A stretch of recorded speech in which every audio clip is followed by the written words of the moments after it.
이때까지 한 것을 쭉 한번 요약을 좀 요약 정리를 할 필요가 있어요. 그래서 어제 상당히 많은 양의 소화를 사실 했는데 좀 자세한 내용들은 앞으로 희망하기로 이 책이 올해 안으로 좀 나와서 여러분 지금 책상에 두고 보고 또 보고 하는 그런 그 기회가 됐으면 좋겠어요. 지금 책이 아마 2권으로 하자는 의견이 있는데 페이지 수가 너무 많아고 제가 이렇게 일일이 설명 못 드린 부분 참 많습니다. 오늘 예를 들면은 성경 탐구 부분도 사실 요거 하나만 갖고 요 시간은 다 써도 모자랄 판인데 지금 여러 내용을 갖고 다 이렇게 가야 됩니다. 그래서 좀 아쉬운 부분이 있는데 여기 자료는 여기 다 지금 준비가 돼 있기 때문에 여러분이 앞으로 꼭 더 이렇게 관심을 가지시고 책을 봐야 되겠다 하면 그 책이 준비될 수 있도록 열심히 노력하겠습니다. 지금 아마도 감리교 편집국 우리가 하면 KMC라고 하는가요? 네, 출판국 거기하고 좀 이야기가 돼서 진행 중에 있습니다. 그래서 요 결과 나오는 대로 또 제가 메일로 지금 메일이 다 있는 걸로 아는데 그걸 제가 일괄적으로 해서 한번 요약 뉴스도 전해드리고 가끔은 이것도 인연이라 생각하거든요. 불교의 인연이라기보다도 하나님 주신 귀한 인연인데 여러 모습으로 모였는데 그래서 만나고 세미나 해서 끝났다 이게 아니고 제 바람은 형제 자매와 같은 이런 심정으로 서로를 위해 기도하고 그래서 계속 이렇게 관심을 갖고 이런 세미나가 됐으면 좋겠어요. 그래서 세미나라는 말을 사실 쓰기 싫었는데 딱히 다른 말이 없더라고요. 또 바꿔볼래도. 자, 정리를 한번 해봅니다. 디비니티에 대해서 우리가 했죠. 디비니티 하면 이제 그림이 쫙 그려지시면 좋겠어요. 디비니티가 뭐다 하는 게. 근데 디비니티 내용을 요약해서 본다 그러면 내용적으로 보면은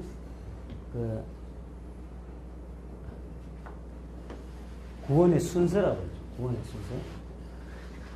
근데 이 순서는 잘못 오해를 하시면 안 되는 게 이게 기계적인 순서가 아니라는 거예요. 하나의 흐름을 쫓아서 마치 우리가 아기가 이렇게 태어나서 성장하듯이 유기적이라는 표현을 쓰는데 이게 유기적이라는 표현도 딱 쓰고 나면 좀 어색해요. 그래서 우리 그냥 생명이 이렇게 씨앗이 이렇게 생겨서 자라나고 이렇게 가듯이 그러니까 어느 부분을 단죄를 할 수 없다. 이게 사람 자라는 청소년 기 해갖고 그 한 포인트 탁 잡아갖고 이야기할 수 없잖아요. 그냥 대충 그냥 어려우니까 청소년 기 해갖고 뭐 사춘 기 해갖고 폭넓게 잡아서 진행이 되는데 이 구원의 순서도 그렇다는 거죠. 이게 그냥 이루어지는 게 아니라 핵심적으로 계속 어떤 성장을 해가고 이루어져가는 이게 생명현상이에요. 생명현상. 처음에 해결하고 있습니다. 이게 디테일하게 보면 교단마다 다릅니다. 약간씩 달라집니다. 이게 구원의 순서도.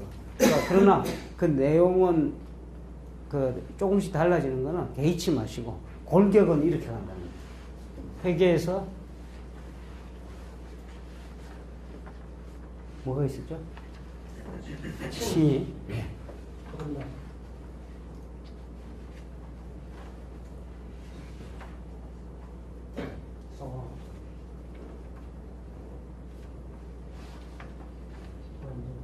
자, 우리가 타겟을 하는 건 여기까지입니다. 그러니까 이게 요약하면 우리가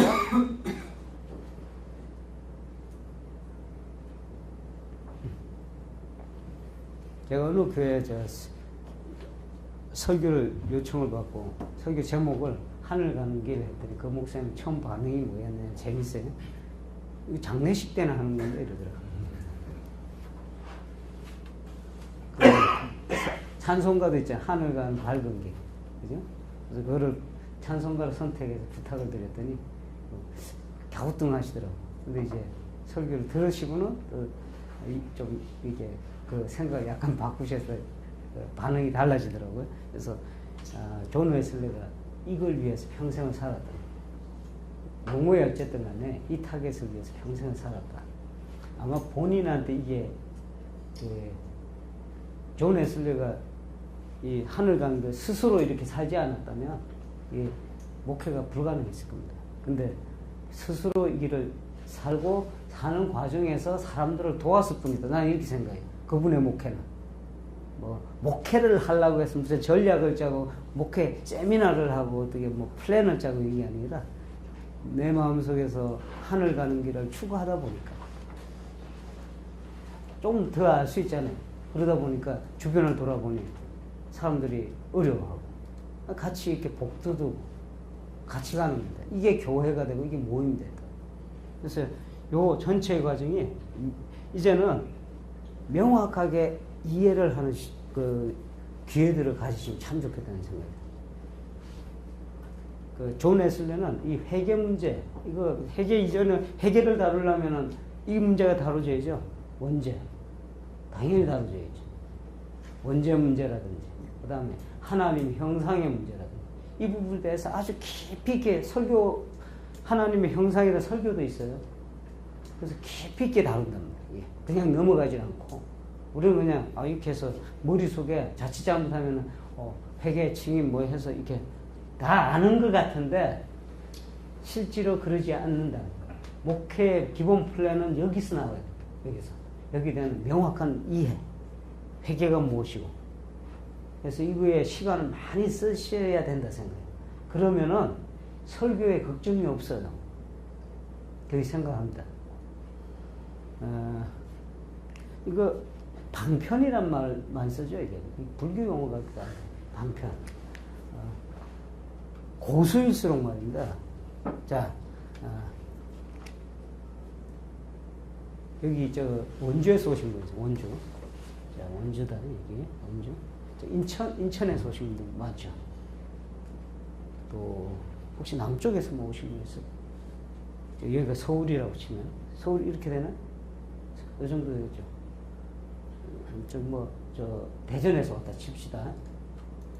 북쪽엔 뭐가 있을까? 북쪽에. 우리, 위로 가면 어디 나옵니까? 북쪽에? 의정부. 예, 좋습니다. 이 정도 해봅시다. 자,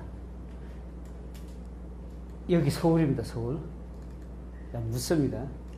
서울 어떻게 갑니까? 하면은, 인천 사시는 분은, 예, 이쪽 방이면 동쪽인가요? 네, 동쪽으로 가시면 되는데 이렇게 했죠. 원주에서 오신 분한테 서울 어떻게 합니까? 하는데 똑같이 딱 굳어져 갖고 동쪽으로 가시면 됩니다. 하면 어디 가게 돼요? 자, 진짜는 원주에 계신 분한테 어떻게 이야기해야 돼요? 서쪽으로 갑니다. 이렇게 얘기해요. 의정부 마찬가지. 의정부에서 계신 분한테 서울 어떻게 가요? 하면 남쪽으로 가세요. 이렇게 얘기할 거 아니에요. 그렇게 당연하죠. 네, 대전입니다. 대천이 아니고. 대전에서 오신 분한테, 그분한테 서울 어떻게 가요? 했더니 북쪽으로 가면 돼요. 이런단 말이에요. 옆에서 가봐야 되고, 저 사람 틀이네? 돌팔이네? 뭐, 보니까, 이리 가라, 저리 가라 하지. 하나 맞는 게 없어. 근데 이 사람 틀린 겁니까? 아니죠. 이게 전체를 들여다보고, 전체를 들여다보면 정확한 길을 안내하시죠. 목회가 이래야 된다. 이거를 모르고 오는 사람마다 똑같은 거 적용한다 그러면 이 목회는 이거는 하수가 하는 거다. 전문가적인 그 시각이라는 거는 포커스가 훨씬 넓어서 이 전체를 포괄하고 있어야 돼요. 이 전체는 폭넓은 이해가 전제가 된 다음에 들여다보면 이렇게 하라는 방편이 나옵니다. 방편이.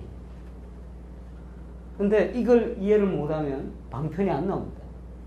그냥 원리만 갖고 이렇게 하시오, 저렇게 하시오. 그 사람 갖고 그냥 이렇게 하면 그 사람 따라가 보니, 자, 인천에서 서울 가는 사람한테 어떻게 서울 갑니까? 했더니 동쪽으로 가세요 해야 맞는데 이 사람 하던 거를 그대로 적용시킵니다. 서쪽으로 가세요? 무슨 일이 벌어져요? 바다로 가는 거죠. 이런 일이 우리한테 일어나요. 이런 일이. 그러니까 이 원리를 정확하게 우리가 알 필요. 이게 사실은 우리가 교회 다니는 이유 아닙니까? 그죠? 또 우리가 목회하는 이유예요. 하늘 가는 길에 대한 정확한 내비게이션, 정확한 판단. 이거를 목회자들이 이거를 익혀보질 못하고 신학교를 졸업한다는데 큰 문제가 돼요. 정말 철저하게 알아야 돼요. 이 전 단계에 대한 이해를. 근데 어떤 분은 뭐 저를 포함해서 아마 그럴 수도 있어요. 한 요 정도 겨우 이제 거듭나는 체험을 갖고 목회를 한다고 달려든다 그러면 이 다음을 모르잖아요. 그러니까 목회 플랜이 안 나오는 거예요. 그래서 세미나만 쫓아가는 거예요. 그래서 봤더니 뭐 이렇게 이래라 저래라 그게 이게 안 들어오는 거예요. 그러나 이걸 정확히 알고 있으면 방편은 얼마든지 내가 갖다 쓸 수 있더라고요. 보니까 사랑의 교회에서 이런 거 하네? 그래, 이거를 요렇게 해서 이렇게 하면 요게 맞겠다. 그 아이디어는 얼마든지 쓸 수 있잖아요. 그런데 같은 걸 쓰는데도 어떤 사람은 성공하는데 어떤 사람은 안 되는 거예요. 같은 걸 쓰는데 똑같이 앉아서 똑같이 했는데 그 이유가 뭐냐? 이 understand, 이 이해가 전제가 안 돼 있다는 거예요. 깊이 있는 이해가 전제가 돼 있으면 내가 갖다 쓰면 그때는 방편이 되지만 그렇지 않으면 독약이 되는 거예요. 이해되죠? 이런 일 우리 많잖아요. 이런 실수를 우리가 많이 저질러요. 목회 과정 중에서도 인생살이 과정 중에서도 많이 이거 저질러요. 여기에서 딱 들여다보고 이리 가세요 저리 가세요. 이거를 해줄 수 있어야 되는 게 목회 지도자의 그 자리라는 거예요. 이게 안 되면 온 사람이 실망하고 돌아가겠죠? 내 아들이 귀신 들려서 저 이렇게 고통스러워하는데 데려왔는데 제자들이 못합니다. 그러니까 주님께서 내가 언제까지 너희들하고 같이 있어야 되냐. 그 말씀 속에는 이미 다 가르쳐줬다는 겁니다. 뭐 새삼스럽게 스킬을, 뭐 기술을, 목회 기술을 너희가 배워라 이런 얘기가 아니고 이 안에 다 있다는 거예요. 다 있다. 지금 사실은 이거를 정확히 그 단계마다 이걸 정확히 이해가 된다 그러면 어쩌면 은혜의 수단의 목회에 의한 그 방편들은 의미가 없을 수도 있어요. 여러분이 만들어낼 수가 있다. 그게 더 가치가 있죠. 왜냐하면 현장마다 다르잖아요. 여기서 온 사람이 다르잖아요. 다른데 다른 사람한테 다른 이야기를 해줘야 되는데 이게 뭐가 지식이 없으니까 하나 딱 알고 그것만 무조건 하는 거예요. 그런 미스테이크를 우리가 실수를 계속 저지르고 있는 거예요. 여기에 기본입니다. 기본에 자꾸 돌아가셔야 돼요. 지금부터 바라기는 깊이 이렇게 침잠해서 하늘 가는 길을 깊이 체험을 할 필요가 있다. 그래서 이게 제가 말씀드리기는 이메일을 교환해서 이렇게 하자는 건 여기에 가는 길이라. 이것도 동역자입니다. 이 동역자들이 여기서 우리가 정보 교환한다. 혼자 가자니 너무 외롭잖아요. 노아가 그 배짓느라고 얼마나 외로웠겠어요. 그때 친구가 있어서 얼마나 좋겠어요. 그래서 예수님이 혼자 안 보내고 둘둘 보내잖아요. 둘둘. 서로 격려하고 서로 도우라고. 요새는 둘둘 보내면 무슨 싸움 나네. 그 감독 회장도 둘이 뽑으면 좋을 것 같아요.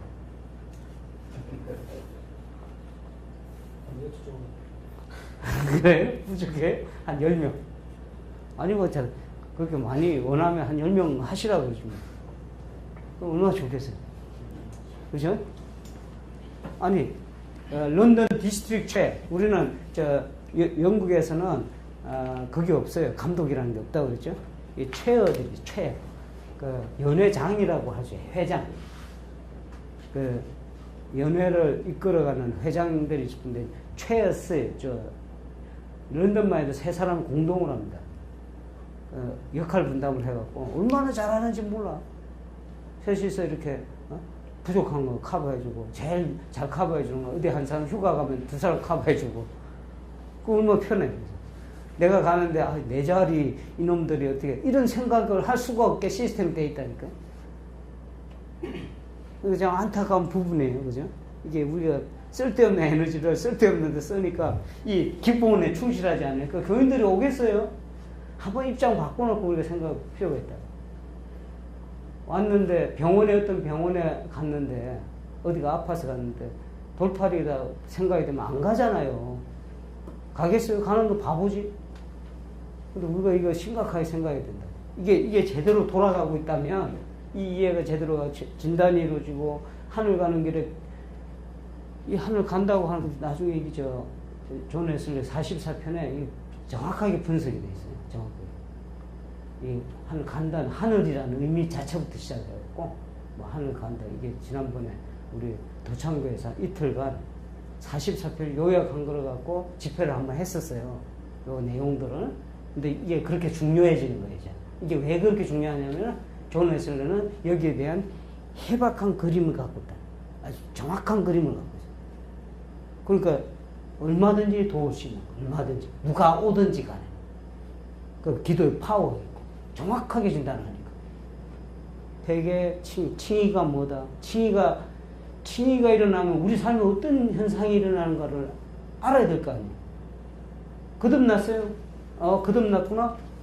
저도 옛날에 그래서 이거는 제 경험상 이야기 말씀드리는 거예요. 제가 더 알아서 말씀드리는 게 아니고 거듭났구나? 하고 보는게 이런 이야기 많이 해요. 영국에서도. 그런데 안타까운 거는 거듭남이 일어남으로 해서 내 삶에 어떤 영향이 미치고 내가 어떻게 변화되고 내가 어떻게 삶이 이렇게 달라지는지 여기까지 정확하게 이해를 해야 됩니다. 그게 뭘 의미하는지 이런 것들. 아마 이거 시험 한번 보면 재밌을 거예요. 이렇게 했을 때는 목사님 모아놓고 이렇게 했을 때는 회개가 무엇인가 회개가 구체적으로 어떻게 해야 회개가 일어나는가. 목회 과정에서 이 과정의 돌파가 안 되면 여기가 못 간다고 그랬잖아요. 어제 유성준 교수도 똑같은 이야기 했잖아요. 돌파가 돼야 되잖아요. 근데 회개에서 돌파가 안 되는데 무슨 기대할 것이 있겠어요. 그러니까 자꾸 엉뚱한 것고 하려니까 목사가 힘든 거예요. 목사의 전문성은 여기에 있다니까요. 무슨 어디 가서 뭐 스피치 잘하고 이런 게 아니고 여기에 대한 체험과 이해, 이게 목회자의 전문성은 결판짓는 핵심적인 내용입니다. 여기에 살붙여가는 거예요. 살붙여. 이거는 명백한 이해가 이 모든 것은 하나님의 그레이스로 움직인다고 그러죠. 하나님의 그레이스가 어떻게 작동이 되는지. 회개를 이루는데 우리가 이루어지는 게 아니잖아요. 여기서 율법이라는 거. 율법은 두 가지 종류가 있다. 하나는 글로 새겨진 율법이요. 하나는 마음에 새겨진 양심의 율법이다. 이게 성령이 어떻게 이 율법들을 자극해서 회개로 영혼들을 이끌 것이며 이런 것들이 존 웨슬리가 싹 다 이야기했다니까요. 이야기를 해서 그러니까 이게 어떻게 사용을 해야 된다. 어떤 환경을 열어줘야 된다. 공동체는 무엇을 만들어줘야 된다. 이런 것들이 다 이게 움직이는 거예요. 준비가 되죠. 각 교회마다 다르잖아요. 방편이 달라지죠. 목사님 우리는 이렇게 해보겠습니다. 이게 된다니까요. 그때부터. 이 이해가 없이는 남의 거 쓰는 거지만 이해가 있고부터는 남의 걸 쓰더라도 내게 되는 거예요. 차이가 있죠? 그래서 그레이스가 이게 쭉 작동이 된다고 했죠. 그레이스가 여기까지 한 번도 그레이스가 이게 사라지지 않아요. 여기에 대한 응답이 믿음이라고 했어요. 믿음. 이 믿음은 하나님이 요 과정을 가기 위한 중요한 도구로 하나님께서 만드신 하나의 장치입니다. 이 믿음. 그레이스에 응답할 수 있는 장치가 이 믿음이라는 얘기예요. 믿음이 어떻게 작동이 되는지, 어떻게 믿음이 성장하는지, 이거를 쭉 해서 또 존 웨슬리가 또 설명을 해요. 자, 이런 과정 전체가 펑션이 이루어지는 이 과정이 디비니티예요.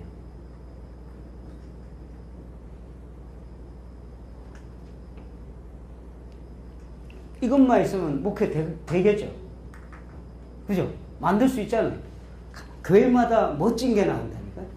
내가 하는 거는 여기서 어떻게 된다. 여기서 하는 건 어떻게 된다. 이 단계에서는 어떻게 된다. 존 웨슬리 시대 당시는 그분은 체험적으로 이거 다 배워서 만들고 이렇게 갔어요. 근데 우리가 유리한 거는 그분이 해놓은 게 다 있기 때문에 그걸 잘 갖다 쓰면 돼. 그러면은 이 모든 것이 우리 교회에 적용을 할 수 있는, 우리 교회든 우리 선교든 이게 적용이 될 수가 있는. 요 단계에서 예를 들면 회개의 단계를 이끄는 것이 요 그레이스에 응답하는 그 방편이 은총의 수단이라고 했어요. 은총의 수단.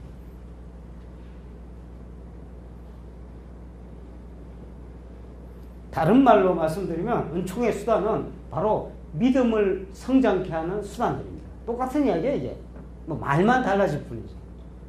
믿음을 통해서 우리가 은총을 받게 되잖아요. 그러니까 은총의 수단이라고 그러는 거는 바로 우리의 믿음을 불러일으키고 믿음이 성장케 되는 이 모든 과정을 바로 은총의 수단이다, 이렇게 요약할 수가 있어요. 근데 여기서 이제 여기까지가 이때까지 했던 모든 내용들을 압축해 놓은 이야기입니다. 근데 이 은총의 수단, 여기에 대해서 좀 더 고민을 해보셔야 돼요. 존 웨슬레는 이 은총의 수단을 활용했어요. 네, 새로운 팀 내려오니까 잠깐. 자, 어서 오세요. 대학원생인가요? 학부생. 잠깐 인사하죠. 네. 은총의 수단 하니까 이게 또 여기서 헷갈리는 게 있어요. 수단이라는 용어에서도 그런 말, means of grace인데,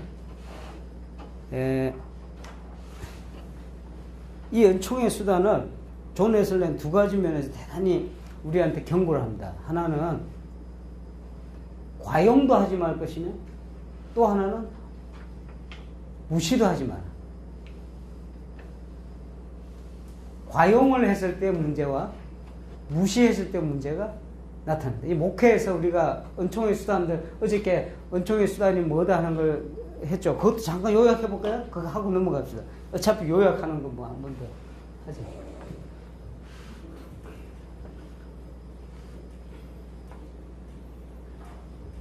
이 그림들이 이제 쏙쏙 들어와야 될 거예요.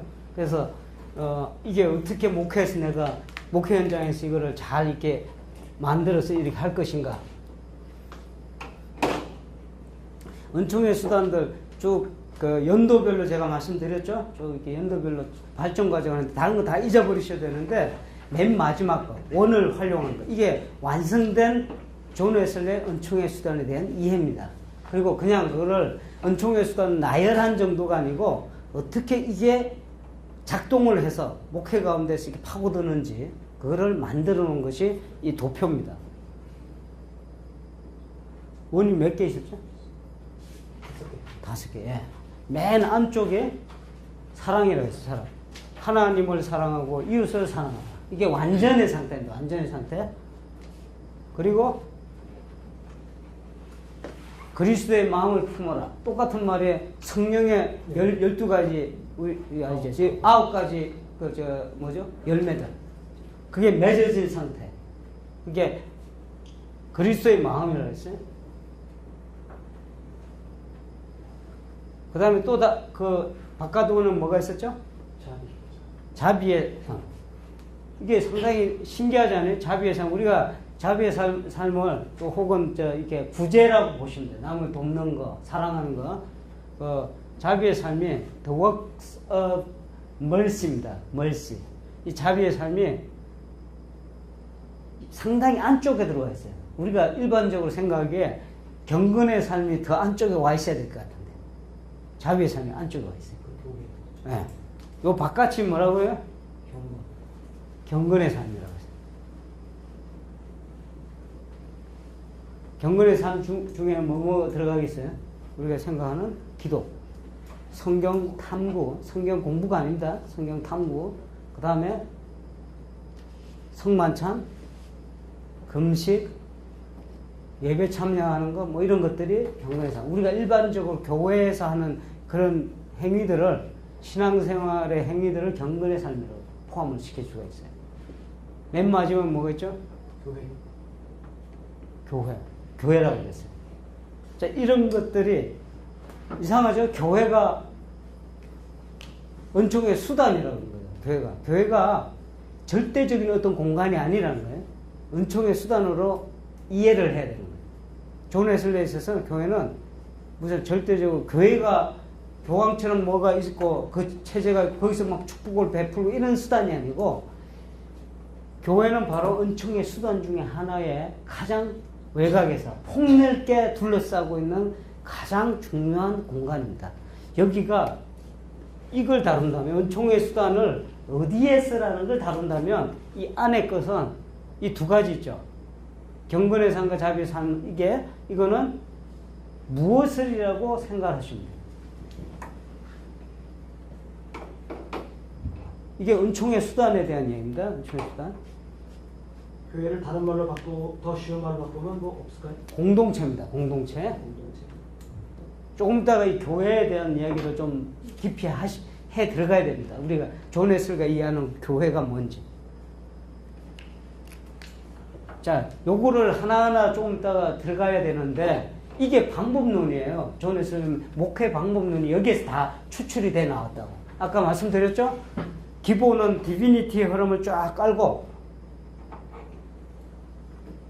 어떻게 하나님의 그레이스에 응답해 가느냐 하는 거에 어떻게 이게 리스폰스 할 것인가 하는 것이 은총의 수단이에요. 그러니까 그게 이 도표로 요약되는 겁니다, 이제. 이 도표로 요약되는데 이걸 들어가기 전에 존 웨슬리는 은총의 수단 자체를 항상 경고합니다. 이렇게. 뭡니까? 이게, 무시도 하지 말고.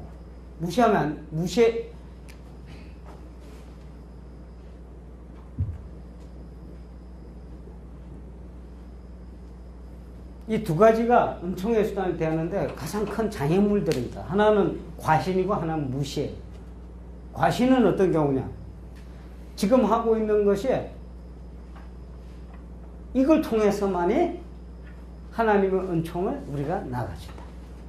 하나님을 내가 조정하는 은총의 수단. 그럴 수 있잖아요. 기도 죽으라고 해서 하나님이 나한테 뭐 이렇게 해달라 이런 식의 기도, 이런 은총의 수단들, 교회의 어떤 공동체 모습을 통해서 혹은 경건의 삶을 통해서 자비의 삶을 통해서 하나님은 이것을 하셔야만 됩니다 하고 이끌어가는 거예요. You must do this when I do this. 이런 식이에요. 내가 이걸 하니까 당신 이렇게 한다. 상당히 캐톨릭적이죠? 이게 심해지면 어디로 가냐? 이게 이렇게 가는 거예요. 과신이 심해지면 이게 율법주의가 되는 거예요. 그죠? 뭐 규칙 다 정해놓고 의전 다 정해놓고 예전 다 정해놓고 여기다가 틀을 맞춰서 하나님의 은총은 요로 해야만 은총이 나타납니다 라고 이야기하는 거는 대단히 위험하다. 이건 율법주의로 간다. 그 반대, 정반대 위험성이 또 있습니다. 무시하는 거예요. 무슨 뭐 그런 게 필요하냐? 무슨 이런 경건의 삶, 자비에서 이런 게 뭐 필요하냐? 믿음만으로 다 할 수 있지. 모라비안들이 그렇게 해요. 이거는 율법 폐기주의로 갑니다. 율법 폐기론을 가잖아요. 귀찮게 될 수밖에 없어요. 무시하게 됩니다. 성만찬은 무시하고. 모라비안들 성만찬 무시했잖아요. 교회 전통은 무시하고. 존 웨슬리는 대단히 균형을 갖췄다고 그랬죠. 이 두 가지에 상당히 경계로 양쪽에. 율법주의로 빠지는 것도 경계하지만 반대로. 반율법주의로 빠지는 것도 반대입니다. 이 두 가지를 줄타기 하듯이, 이거 참 대단한, 목회제. 생각해보면 이 두 가지를, 은총의 수단이라는 그런 이야기를 갖고 이렇게 탁 갈라서 이렇게 정확하게 이야기해버려요. 그러니까 이 은총의 수단들은 절대로 과신하지도 말 것이며 이걸 늘 염려에, 마음에 두셔야 됩니다. 우리가 하나님의 자유를 우리가 침해할 수 없습니다. 하나님은 은혜 베풀 자에게 베푸시고 은혜를 베푸지 않을 자에게 베푸지 않으실 자유를 갖고 계시잖아요. 우리가 어떻게 하나님의 그 오토리티, 그 권위에 우리가 넘어갈 수 있겠어요? 우리는 언제나 하나님 은총이라는 걸 우리 마음대로 끌어다 쓸 수는 없잖아요. 내가 이래 했으니까 하나님은 은총을 주셔야만 됩니다. 이게 우리 개인적인 신앙생활에 아주 율법주의적인 독입니다. 이게 교회도 마찬가지, 교회 공동체도 마찬가지. 이거는 항상 견지하셔야 돼요. 목회자의 이 균형 감각을 항상 가지셔야 된다. 반대로 무시하는 거. 그러니까 어디로 가냐면 신비주의로 빠지든지. 내가 그런 게 무슨 필요 있어. 존에서는 신비주의와 결별한 가장 큰 이유가 바로 이 문제예요. 모라비안하고 결별한 이유가 바로 이 문제라고. 야, 보니까 그렇게 하면 안 되겠다. 이 사람들, 야, 성만찬 무슨 필요해? 특히 모라비안들이 독일에서 온 그룹들 아닙니까? 근데 이 영국 성공의 성만찬에 대해서 우습게 봤다고. 안 해도 된다 이랬어요. 그리고 나중에 초기에 왔던 사람하고는 어느 정도 됐는데, 나중에 신도회, 소사이어티에서 페틀렛, 그쪽에서 같이 할 때, 막 불똥 튀기잖아요. 다툼이 일어나고. 그게 가장 큰 문제가 뭐냐면, 바로 이 무시한 데서 나온 거예요. 존 웨슬리는 성만찬 혹은 교회 기도, 교회 생활, 이걸 대단히 중요하게 생각해요. 손님. 자, 어서 와요. 먼 길 왔습니다.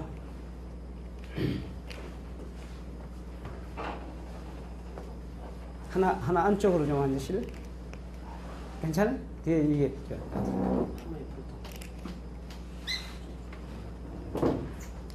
한 사람 아마, 한 사람 더 올 거예요? 그죠? 두 사람. 오늘 또, 모르겠네.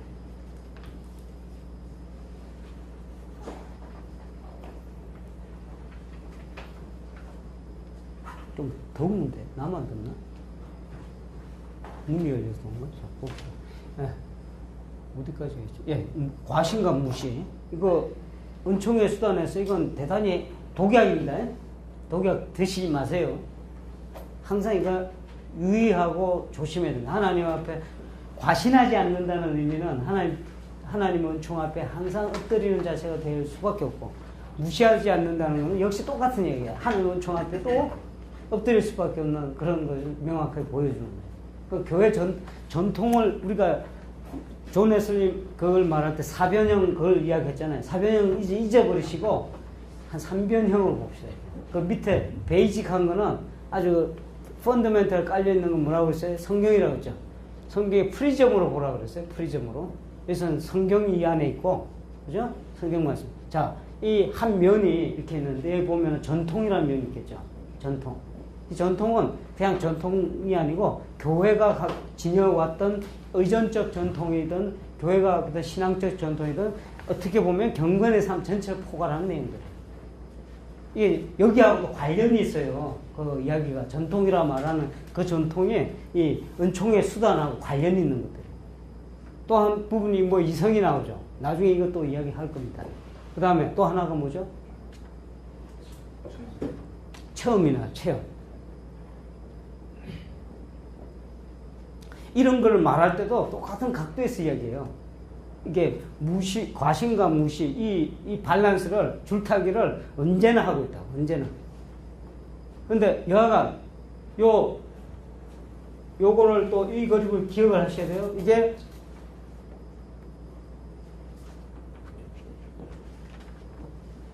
은총의 수단들입니다. 자, 이걸 좀 분석해 들어간다. 이 은총의 수단들을 웨슬리 목회 현장에 어떻게 적용을 했는지. 이때까지는 그 펀더멘탈 그 기초가 되는 내용도 쭉 이렇게 해왔어요. 이건 먼저 이해를 하시고 이걸 들어야 이게 무슨 이야기인가 알 텐데, 우리 대학원생 아침에 와갖고 그 부분 못 들었어요. 뭐 할 수 없지만 그 책 잘 읽어보시면 이해가 될 거예요. 그 공부를 미리 하지 안 하고 와서 그 책을 안 줬기 때문에. 자, 지금부터 잘 들어보십니다. 여기에 은총의 수단들이 웨슬리 목회에 어떻게 적용이 됐는가. 자, 이거 하기 전에 약간 5분 쉽시다. 딱 보니까 쉴 타이밍이.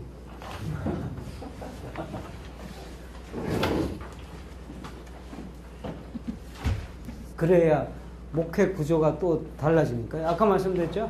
그 은총의 수단이 어디에서 작동되느냐 했을 때 바로 교회를 생각합니다. 이 교회는 우리가 생각하는 이게 비즈블, 가시적 교회가 아닙니다. 여기에 지금 해놓은 건물이 만들어진 성공회가 아니에요. 물론 존 웨슬리는 성공회의 아들입니다. 그죠? 성공회 목사의 아들이었고, 성공회에서 신앙생활을 했고, 거기서 결국은 안수까지 받고, 거기서 목회자가 됐고, 평생토록 성공회를 떠나기를 원치 않았기 때문에, 결국은 그분은 성공회 사람입니다. 그런데, 존 웨슬레이가 특이하다고 보는 거는, 독특하다고 보는 거는 그 교회 터울에 머무르지 않았다는 거예요. 보통의, 지금도 그러죠. 영국 교인들을 이렇게 보면은 그 교회 건물에 대한 애착이 커요. 한국 분들은 이게, 모르겠어요. 교회 건물 자체에 대한 애착이 큰지 모르겠는데, 그 영국 분들은 이 교회 그 생긴 모습이죠. 이게 생긴 모습이 조금만 달라 싫어해요. 이게 교회다운 모습을 좋아하고. 그러니까 완전히 그 몸에 뱄어요, 이게. 그래서 그런 형태의 교회를 늘 생각을 해왔고, 그런 것이 교회다 생각하는 그 시점이었어요. 그 시점에 존 웨슬리가 생각하는 교회가는 완전히 달랐다는 거예요. 디비니티가 형성될 갈수록 거기에 대한 이해가 100% 달라집니다. 그래서 존 웨슬리의 교회라고 했을 때는 비가시적인, 보이지 않는 그런 형태의 교회까지도 포괄하기 시작했어요. 우리가 일반적으로 말하는 진짜 믿는 사람들의 모임을 교회로 인식하기 시작했다는 거예요. 그냥 건물이 아니고 그런 제도가 아니고 믿는 사람들이 모인다. 그 존 웨슬리가 말하는 이 믿는 사람,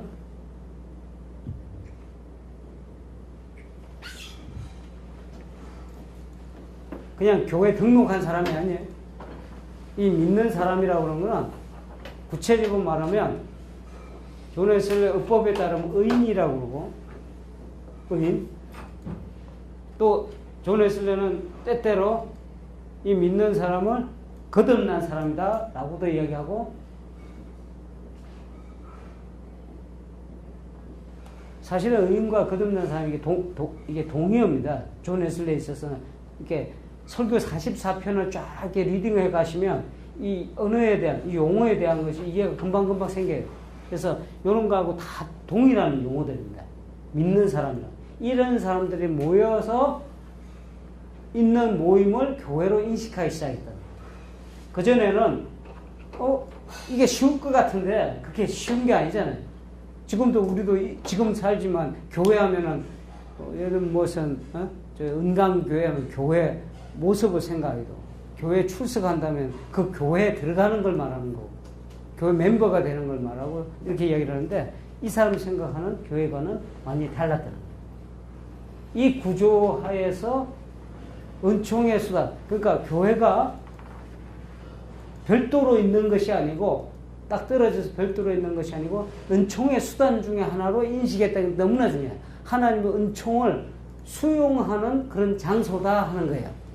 만일에 그렇지 않다면, 교회가 하나님의 은총을 수용하는 장소가 아니었다고 한다면, 존 웨슬리에게 있어서 그는 더 이상 교회가 아니다라고 결론을 내리죠. 교회가 있어서 거기서 뭐 은총을 베풀어주고 이런 식의 모습은 존 웨슬리에서는 이해할 수 없는 그 이야기예요. 그러니까 교회 공간, 하나님의 은총이 베풀어질 수 있는 모든 공동체를 통틀어서 교회다라고 이야기해요. 아주 좋은 음악 소리 좀 계속 키지. 자,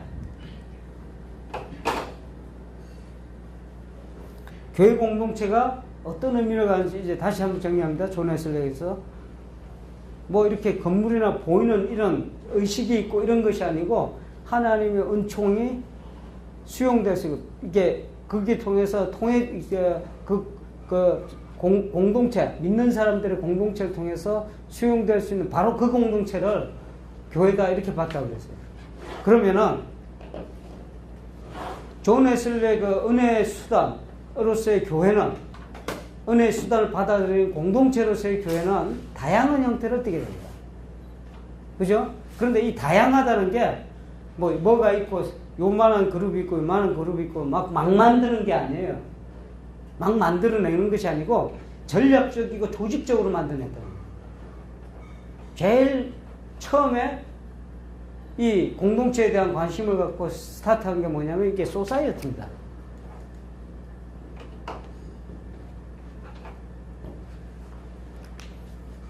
소사이어티. 번역하면 뭐가 되나? 신도. 이제 요새 말로 그냥 번역하면 21세 용어로 하면 사회 이렇게 하면 됩니다. 좀 이상하잖아요, 그죠? 사회가 아니고 이게. 그래서 소셜, 목사님 말씀하셨네? 김성국 목사님 말씀하셨네? 그래서 소셜이라는 표현이 사회적 성화, 소셜 생티피케이션, 사회적 성화, 이거는 잘못된 용어다 하는 거예요. 존 웨슬리는 그런 의도로 말을 하지 않고, 어찌 대학원생들 다른 이야기 나한테 좀 들었거든요. 우리 총장님 말씀하신 거하고, 그거하고, 약간 다르게. 얼른 들어와요. 야, 우리 지금 현재 홍일점이 우리 환희가. 들어와요. 저쪽 뒤에 앉았더니 거기에 저 카메라만 안 가리면 돼. 자, 우리 대학생, 대학원생도 이렇게 했는데 다음 강의 들어가야지 잠깐 자기 소개하고 합시다. 이제 다 모였으니까. 저 자리 먼저 잡은 뒤에 있는 친구들 자기 이름하고 이렇게. 자, 지금 우리 디비니티가 뭐다? 또 디비니티의 기초에서 어떤 디비니티가 어떻게 작동하는지, 그 다음에 거기에 기초한 목회가 어떻게 전개되는지 이 단계와 있어요. 쭉 설명을 했고, 디비니티의 목회의 모든 수단 혹은 목회의 방법론은 바로 은총의 수단이다 하는 얘기까지 와 있습니다. 그래서 은총의 수단을 지금 요약해 들어가고 있어요. 은총의 수단은 이렇게 원으로 이렇게 전개된다고 그랬어요. 이게 해서 어디로 전개돼 들어가냐면은 이제 교회로부터, 교회도 은총의 수단, 공동체입니다. 교회 공동체. 그 다음 경건의 삶, 자비의 삶, 그리고 이 과정들을 통해서 그리스도의 마음을 갖게 되고 열매를 얻게 되고, 마침내는 하나님을 사랑하고 이웃을 내 몸과 같이 사랑하는 완전한 상태로 돌입하게 된다 하는 것이 이 지금 은총의 수단의 지금 전개 과정이에요. 전개가죠. 그런데 지금 우리가 어디까지 와 있느냐면 여기까지 와 있어. 지금 교회에서 지금 머물고 있다고.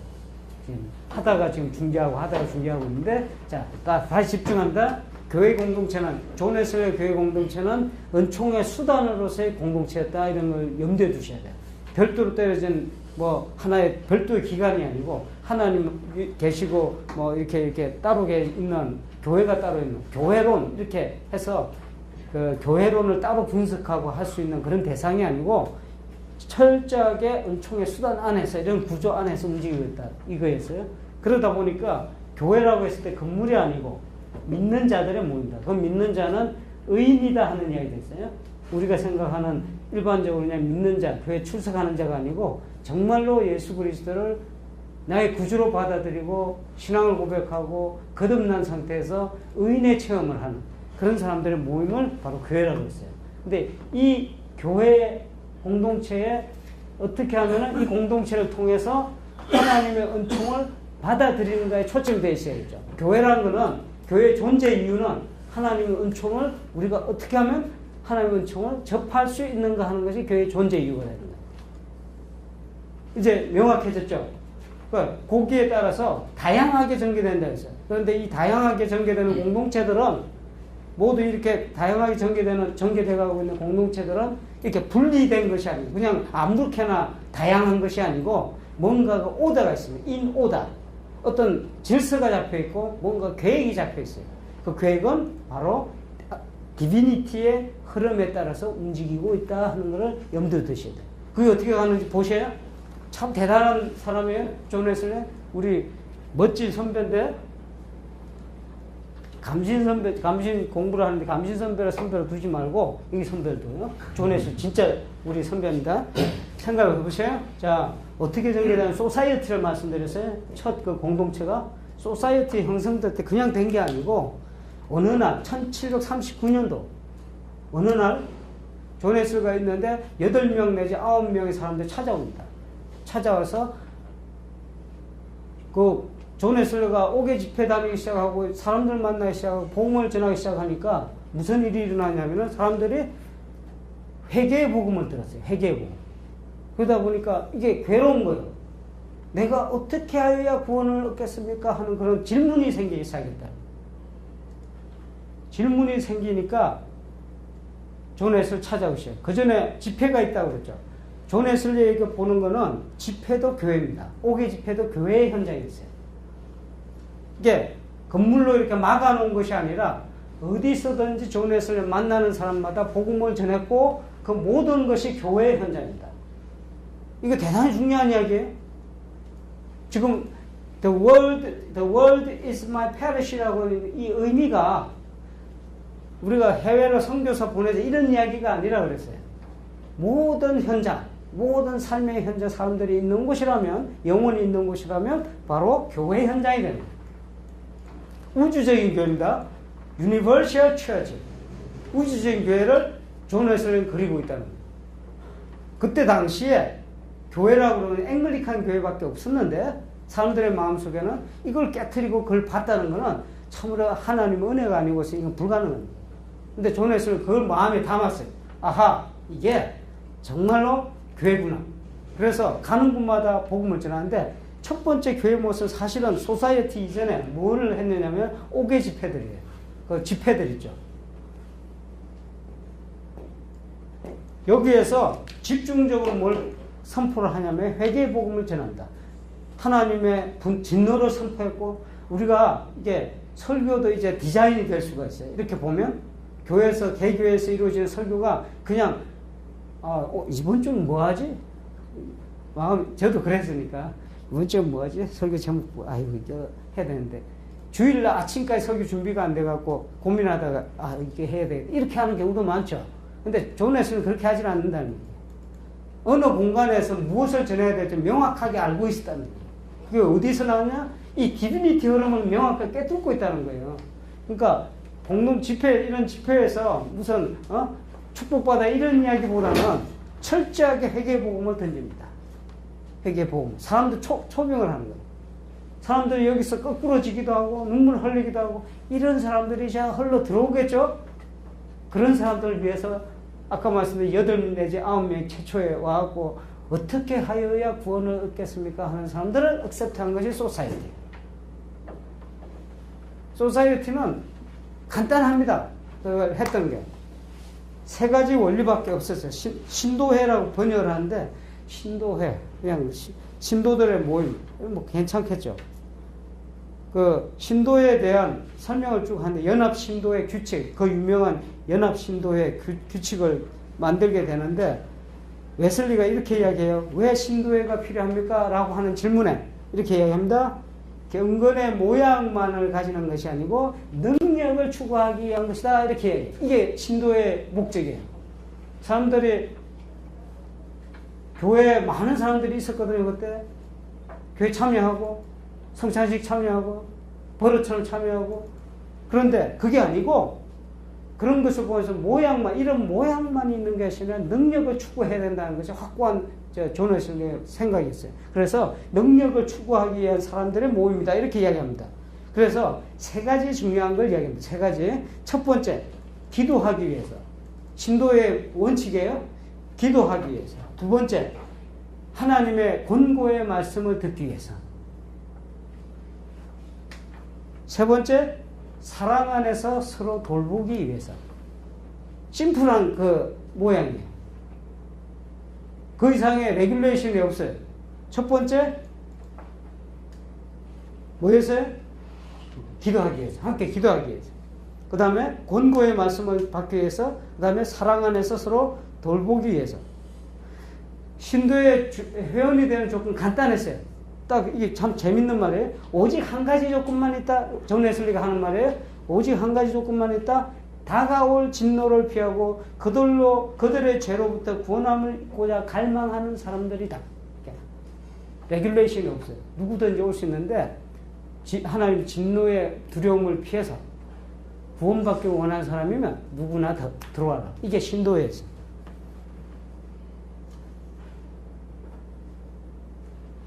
자, 이 이야기 왜 말씀드리냐면 다시 이거 들어갑니다. 디비니티의 흐름을 갑니다. 회개, 증인이 줄줄 나와야죠. 그죠? 거듭남, 성화 완전. 이 플랜에 따라서 존 웨슬리는 완벽하게 공동체들을 구성해 들어갑니다. 이게 천재적이라고 그랬죠. 회계로 초대하기 위해서 엔트런스 포인트, 엔트리 포인트, 처음에 접하는 접촉점을 기가 막히게 설정하기 시작하는데, 이거는 다양하게 교회마다 할 수도 있어요. 지금 다르죠. 존 웨슬리처럼 나가서 오개 집회 하셔도 돼요. 막 나가서 거리전도 하셔도 돼요. 엔트런스 포인트가 있는데, 확고한 건 뭐냐면 회계의 초대예요. 이거가 돌파되지 않고는 성장할 수가 없습니다. 이 디비니티, 이 흐름에 동참할 수가 없어요. 이 하늘 가는 길에 입구부터 못 들어가요. 그래서 회계는 구원의 입구다, 이런 말을 쓰잖아요. 쓴 말 들어봤죠. 그래서 이렇게 흐름에서 이렇게 들어가는데, 이 회계의 초대에 가장 첫 번째 포인트가 뭐냐, 그 공동체가 뭐냐, 존 웨슬리가 선택했던 것은 옥외 집회였어요. 옥외 집회. 그냥 옥외 집회 갔다가 아니고, 옥외 집회에서 존 웨슬리는 그림을 그리는 거예요. 그런데 이게 조지 휠필드는 안 돼요. 그냥 가서 선포만 했지. 이게 거두지를 못하는, 이 다음 단계로 넘어가지 못해. 근데 여기서 옥외 집회에서 뭔가를 존 웨슬리를 보면서 그 다음 단계, 하나님 섭리죠. 존 웨슬리는 그 다음 단계, 이 신도회 만들 생각을 하는 겁니다. 그 신도회가 소사이어티가 이때쯤 구성이 돼요. 원래 소사이어티 목적은 바로 아까 말씀드렸죠. 등교는 능력을 추구하는데 세 가지 기도하고 공고의 말씀을 듣고 또 하나가 뭐였죠? 서로 사랑하고 서로 돌보는 거예요. 그런데 이게 회계에 직접적인 영향을 못 미쳤어요. 왜냐하면 사람은 1차적으로 걸르기 시작을 했는데도 불구하고 서로 팀을 이루어서 서로 돕기 시작하고 하다 보니까 영적인 교제가 일어나기는 했는데 깊이에 있어서 적용이 안 되는 거예요. 그래서 고민하기 시작합니다. 존 웨슬리. 고민하다 보니까 어느 날 여러분 잘 아시는 한 사건을 경험하게 되는데, 그게 뭐냐면은 그 캡틴 포이라는 사람. 그 사람이 사실 그 브리스톨에서 그 뉴룸 지으면서 빚을 졌잖아요. 존 웨슬리가. 그래서 빚을 지고 이거 빚을 어떻게 갚을까 고민하고 있는데, 캡틴 포이라는 사람이 와갖고 내가 하나 안을 내겠습니다. 우리가 신도회에 있는 사람들 그룹핑을 해갖고 여기서 12명이나 이렇게 해서 한 조를 다 이렇게 만들어서 헌금을 거둡시다. 완페니 운동. 그게 완페니 운동의 시작이죠. 그렇게 해서 이렇게 하다 보니까 가서 헌금을 거둬왔잖아요. 그 포이라는 사람이 제안하면서 대단히 큰 역할을 했어요. 그러면은 못 내는 사람은 어떡하냐? 그럼 내가 내겠습니다. 이렇게 시작이 된 거예요. 속장인 내가 내겠습니다. 그게 클래스 미팅의 시작이었어요. 그런데 그걸 가만히 들여다보니까 존 웨슬리가 신도에 아까 이제 소사이어티에서 이루어지는 일들이 불만족스럽거든요. 이게 이래갖고는 안 되겠다 하는 시점이었어요. 시점이었는데 그 시스템에서 소그룹, 더 쪼개진 소그룹에서 그 클래스 미팅에서 헌금 가져오는 것도 가져오지만 헌금만 가져옵니까?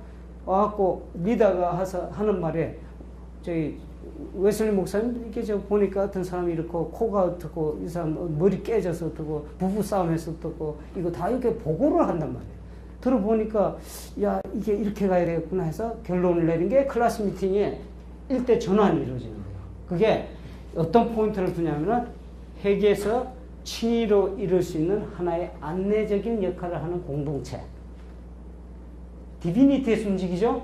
디비니티에서 그게 바로 뭐가 되냐면 클래스 미팅이 되는 겁니다.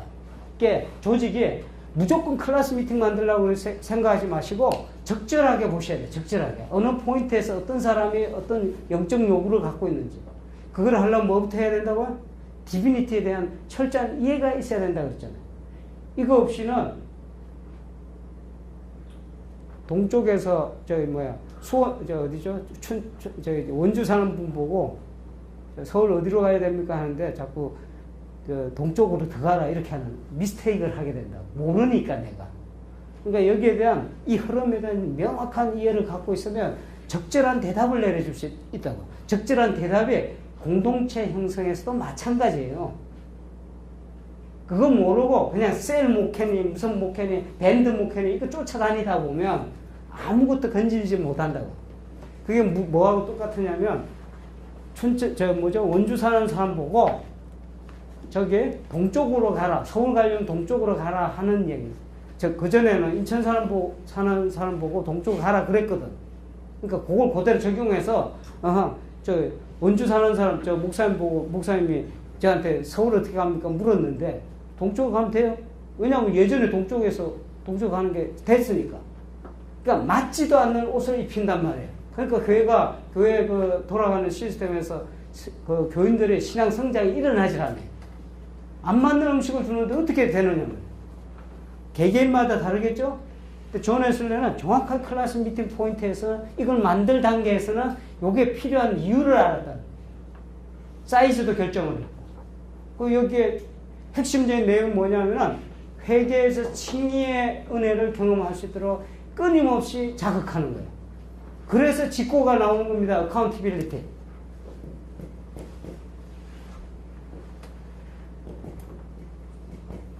accountability.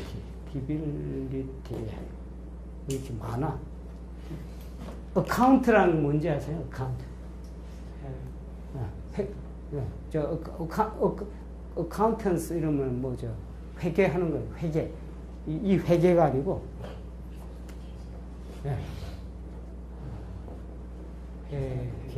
회계사 있죠? 회계사. 이 회계입니다.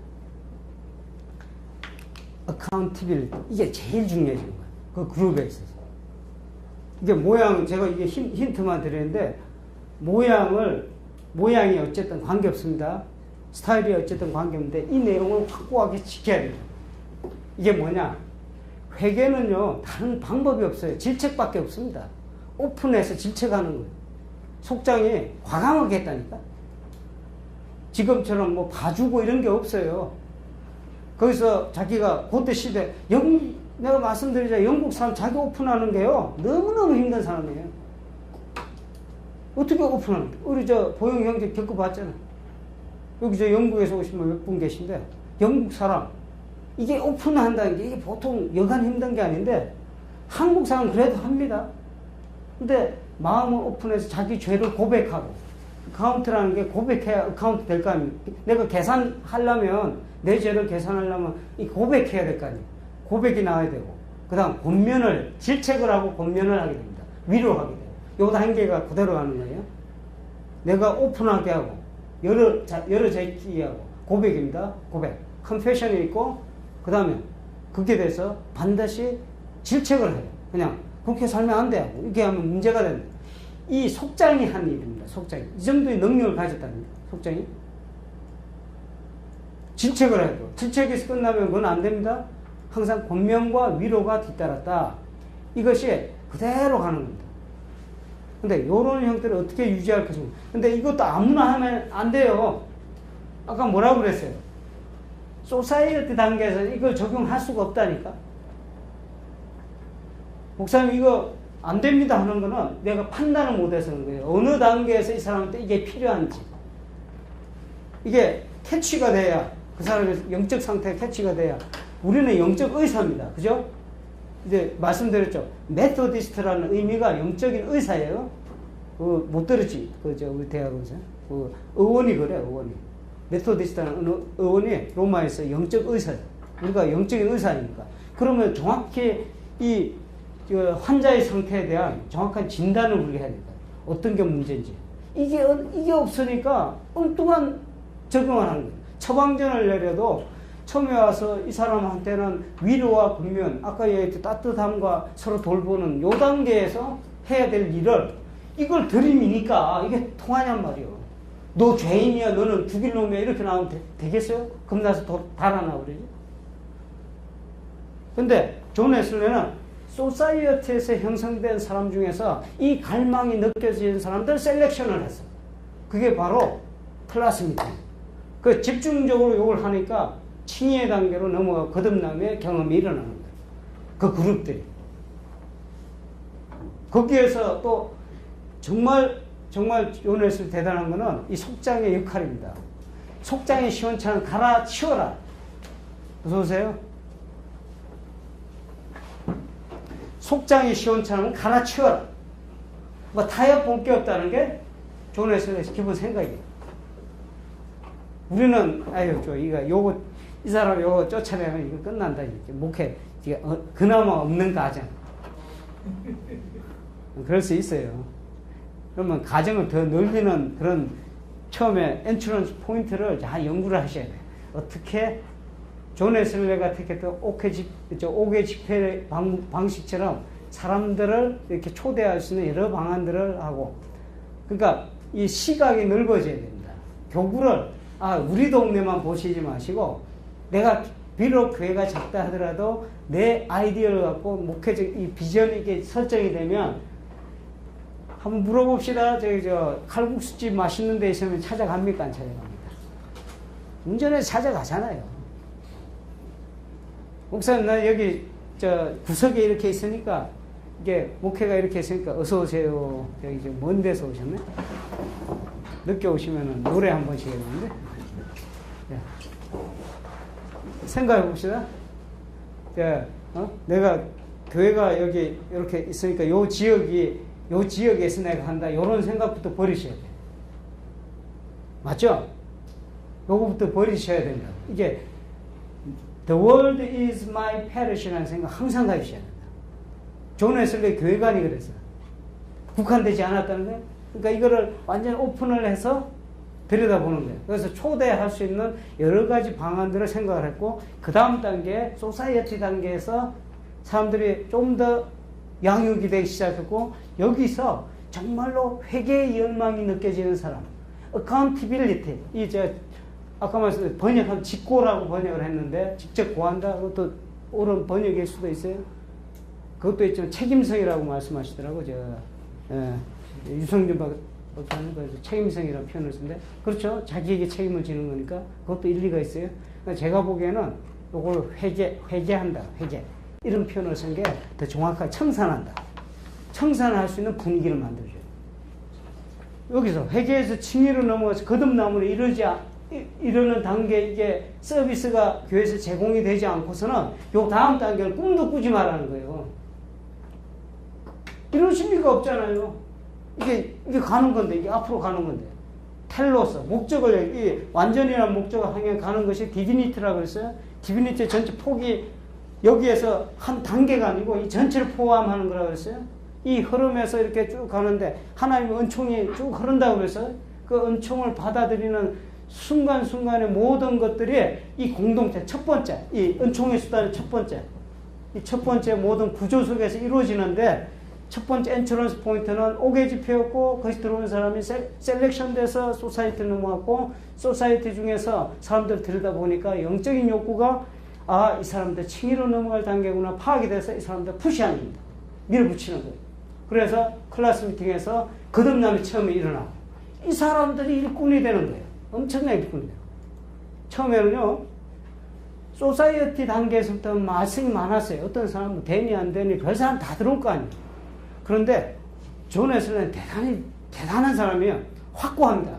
소사이어티 기본 원칙에 맞지 않는 사람. 소사이어티에 해야 될 거는 딱 세 가지였거든요. 아까 설명을 안 드렸는데, 세 가지가 뭐냐면은, 하지 말아라 하는 게 있어요. 하지 말아라. 악한 것은 하지 말아라. 해라. 선한 일을 해라. 그 다음에 하나님의 정하신 모든 그 예전들, 그게 열심히 참여. 이 세 가지였어요. 나중에 또 뭐 안에서 설명할 기회가 있을 겁니다. 이 안에 들어가면 들어가서, 이게 지금 목회 방법론에서 계속 들어가야 돼요. 여기서만 머물면 안 되고. 자, 클래스 미팅 단계에서도 또 들여다보니까 거듭남에서 계속 오늘 한국교회 많은 문제가 이 거듭남 성화 단계를 못 갑니다. 여기서 스톱돼 갖고 원위치에 가는 그런 케이스가 많거든요. 여기 뭐가 키 이슈냐면은 죄를 극복하는 게 문제가 돼요. 죄를 극복하는 거.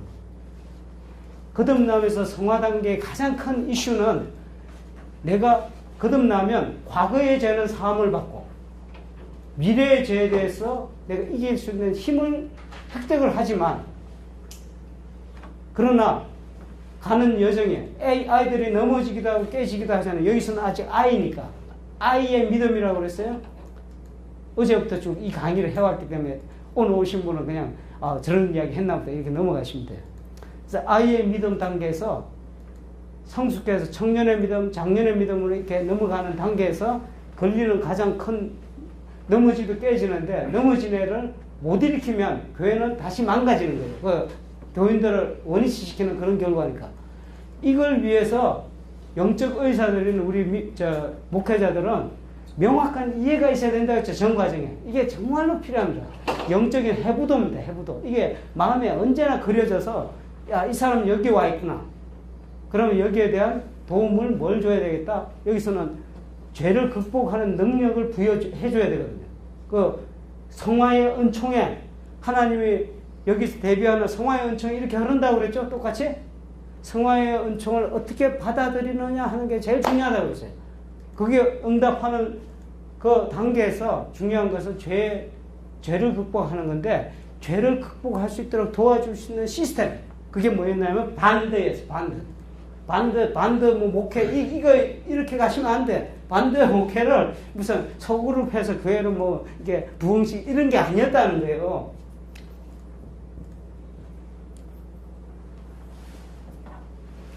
이제 반드 잡히죠. 반드 내용을 보시면 그게 그대로 나온다니까.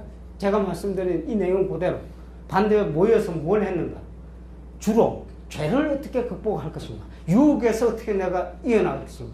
반드를 그냥 읽으면 재미 하나도 없어요. 근데 이 스토리를 알고 쫙 읽어보면, 아, 존 웨슬리 이 단계에서 이 방법을 택했구나. 자, 초기 단계, 엔트런스 포인트, 들어가는 초청하는 단계, 소사이어티, 양육하는 단계, 그 다음에 클래스 미팅, 친위의 은총으로 받아들이는 단계, 그 다음 밴드, 성화의 은총으로 앞으로 나가는 단계. 성화가 돼서 어떤 사람들은 정말 이 단계에 가서 완전히 이런 사람들도 있었어요. 그런 사람들을 모아서 또 뭔가가 필요하잖아요. 제가 말씀드렸죠? 소셜 생티케이션, 이게 의미가 잘못됐다고 그랬죠? 사회적 성화, 이게 사회적 성화니까 무슨 개인적 성화하고 이게 대비되는 개념으로 자꾸 생각하는데 이게 아니라는 거예요. 그때는 그런 개념 자체가 없어서. 존 웨슬리가 생각했던 사회적이라는 거는 코뮤니얼이라고 그러죠. 함께 가는 거. 절대로 혼자 못 갑니다. 이 길이 워낙에 이게 고독하고 외로운 길 아니에요? 좁은 길 아니에요? 이 하늘 가는 길이, 이 걸어가는 길이 너무나 힘들기 때문에 친구 하나 있는 게 그렇게 귀한 겁니다. 여러분, 동역자가 있다는 게 얼마나 귀한 일이에요. 그러니까 가는데 이 단계 가서도 소수의 사람이지만 그런 사람이 있더라 하는 거예요. 그래서 만들어 놓은 것이 Selected Society.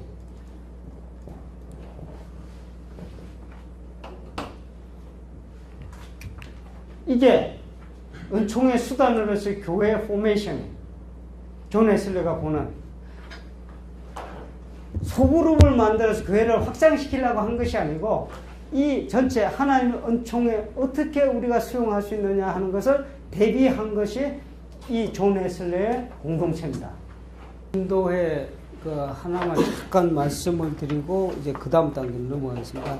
지금 시간으로 봐서는 원래는 디비니티 목회 현대적 의와 적용으로 넘어가야 되는데 요거보다도 이게 좀 더 디테일하게 들어가야 되기 때문에 약간 시간 더 쓰고 혹시 그 마지막 부분을 한 30분 안에 좀 이렇게 압축해서 할 수 있으면 그렇게 하고 강의를 종료를 할 겁니다. 이제 마지막 강의입니다. 이게 마지막 강의는 원래 집중을 더 하시면 다 이제 그 안에 다 들어가니까 관심을 쓰시면 돼요.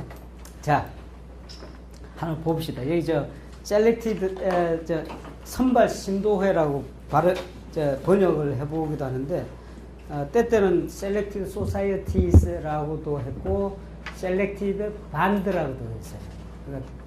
그러나 의미는 똑같습니다. 적게는 6명, 많게는 65명까지 이렇게 이르렀다고 그래요. 이게 왔다 갔다 했습니다. 목적이 두 가지가 딱 있었는데, 그 뭐냐면, 첫째는 완전한 성화를 이룰 수 있다. 맞죠? 딱 맞아떨어지죠? 두 번째는 모든 경우에, 이게 존 웨슬리의 마음을 서로 공유할 수 있는 정말 참된 동역자들을 원했던 거예요. 이 그룹을 찾기로 원했어요. 존 웨슬리 자신과 같이 갈 수 있는. 그 외로운 길 아닙니까? 외로운 길을 같이 갈 수 있는. 근데 이들은 이미 성화의 단계에 진입을 했기 때문에, 완성에 진입을 했기 때문에 뭐라고 이야기하냐면 황금률이 the best rule 이렇게 표현하죠. 황금률이 그 사람들 안에 있다 이렇게 생각을 했어요. 그렇기 때문에 세세한 규칙들이 필요가 없어요. 그 전 단계는 규칙이 필요했는데 룰이 필요가 없어요. 그 대신에 세 가지만 지키면 된다라고 했어요. 첫째는 모임에 있어서 전적인 비밀 유지. 절대로 비밀을 유지해야 된다. 모임에 있었던 토의됐던 내용이나 같이 나눴던 내용들이 밖으로 새나가서는 안 된다. 두 번째는 목회자에 대해서 철저한 순종이 있어야 된다. 세 번째는 꼭 나올 때 그냥 나오지 않고 서로 나눌 수 있는 것들을 지참해서 나와라. 예를 들어서 뭐 이렇게 내가 모았던 옷가지를 갖고 오든지 또 먹을 음식을 갖고 나오든지 이렇게 나눌 수 있는 것들을 갖고 나와라. 이 세 가지만 지키면 된다 이래서. 자, 이 모든 공동체들은 잠깐 이렇게 요약을 해드리면 이 공동체를 하나하나 봐갖고 야 이거는 속회에서 속회만 봐갖고 이렇게 접근을 하시면 안 되고 이게 왜 이런 것들이 필요했는가를 생각하셔야 돼요. 각 교회마다 달라져야 되겠죠? 아까 말씀드렸죠? 방편이기 때문에 이건 절대적인 어떤 거 따라야 할 속회를 했기 때문에 존 웨슬리가 속회를 했기 때문에 나도 속회를 해야 되겠다가 아니고 따라야 할 규범이 아니고 나한테 적용해야 될 방편들입니다. 은총의 수단들이란 말이에요. 이건 내한테 적용을 해야 돼요. 각 교회마다 상황이 달라집니다. 그리고 교인들의 상태에 따라 달라져야 되고 이걸 하기 위해서는 이 플랜이 나오기 위해서는 아까 말씀드렸지만 목회자 자신이 디비니티에 대한 철저한 인식이 있어야 되겠다. 이 이해, 영적인 해부도의 그림이 없고서는 정말로 어렵다. 그래서 원천으로 돌아가라. 무슨 목회를 하기 위해서 어디 기술을 익히러 다니지 마시고 그 시간에 오히려 정말로 성경이 의미하는 바 하늘 가는 길에 대해서 내가 알고 싶다. 한 책을 다오. 이렇게 했잖아요. 그 책이 성경 아닙니까? 성경에 깊이 내가 전념하고 이해를 하고 이 시간을 드리는 것이 훨씬 목회자에게 목회를 개발하는 데 도움이 된다는 거예요. 왜냐하면 영적인 지식이 넓어지면 넓어질수록 이 포맷이 나오기 때문에 방편에 끌려가지 마시고 방편에 시간 쓰지 마시고 원천을 갖고 시작을 하면 수많은 방편들이 나오기 시작한다는 거예요. 적절한 모든 교인들 그때그때 적절한 뭔가가 나오기 시작합니다.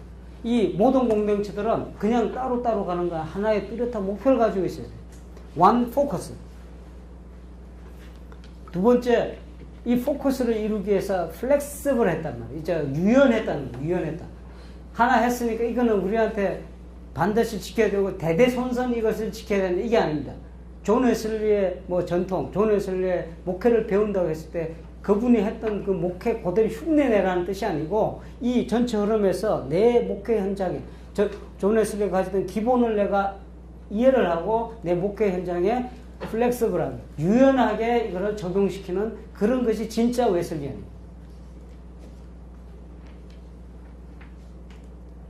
그리고 이 모든 모임은 이 모든 공동체는 아까 말씀드렸듯이 은총의 수단이란 과용도 하지 말 것이며 무시도 하지 마라. 이 원칙이 있죠.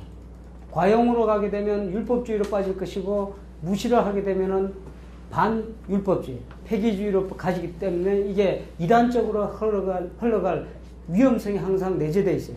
여기에 끌려가지고 밸런스를 가져라. 이게 바로 존 웨슬리가 은총의 수단으로서의 교회에 대한 이해입니다. 어디에서 이루어지느냐? 목회는 어디에서 이루어지느냐? 역시 교회입니다. 교회가 건물이 아니라 그랬어요. 상당히 넓은 의미의 우주적 교회를 마음에 그려두고 있다 하는 얘기. 그래서 이걸 항상 생각하셔야 돼요. 자, 두 번째 안에 이 교회에서 이루어지는 일 중에서 두 가지, 교회에서 그럼 무슨 일을 하느냐? 아까 했죠. 각 공동체에서 이루어지는 일들이 있는데 키포인트는 두 가지입니다. 경건의 상과 자비의 상입니다. 이 두 가지가 전부 다 은총의 수단의 안에 있는 거예요. 이것도 나중에 자비의 삶도 말씀하겠지만 경건의 삶은 우리가 일반적으로 알고 있는 교회의 행사들입니다. 교회에서 이루어지는 일들입니다. 그래서 성경 탐구가 있죠. 또 뭐가 있습니까? 예? 예배나 뭐 성찬 이런 게 있겠죠? 또 뭐 금식 같은 것도 있겠죠? 또 뭐가 있을까요? 이런 모든 것들을 교회에서 현재 진행되는 것들을 오용하거나 과신하거나 무시하지 마십시오. 그러나 이것도 적절히 활용하자. 이거는 모두 다 하나님께서 만들어 주신 아름다운 정말로 귀한 하나님의 은총의 수단들이라는 걸 아셔야 돼요. 여기에서 시각을 두고 움직인다 그러면 자 여기에서 교회 공동체에서 이루어진 일들이 지금 이 경건의 삶과 자기의 삶으로 나타나야 되는데 경건의 삶에 하나 이게 다 다룰 수가 없어요. 성경 읽기만 해도 성경 탐구만 해도 존 웨슬리의 성경 탐구는 완전히 우리가 이해하는 거와 달라요. 내 한 책을 다 읽었죠? 그 책이 성경이었어요. 근데 존 웨슬리의 성경을 읽는다고 하는 거는 대단히 중요한 의미를 갖고 있어요. 이렇게 이야기합니다. 내게 내 거처액을 다오 나의 그분의 현존에서 하늘 가는 길을 찾기 위해. 존 웨슬리는 확신했어요. 성경 안에 하늘 가는 길이 있다는 거. 그런 이야기를 쭉 해요. 그런데 자, 뭐 이렇게 다른 이야기들은 앞에서 저 그냥 넘어가겠습니다. 그런데 이게 존 웨슬리의 성경 탐구를 Searching the Bible 이렇게 이야기합니다. Searching the Bible 그거를 이해하기 위해서는 Lectio Divina 들어보셨어요? 혹시 Lectio Divina 이게 Divine Reading이라는 교회 전통에 뭔가가 있었어요. 이걸 좀 understand 하기 위해서.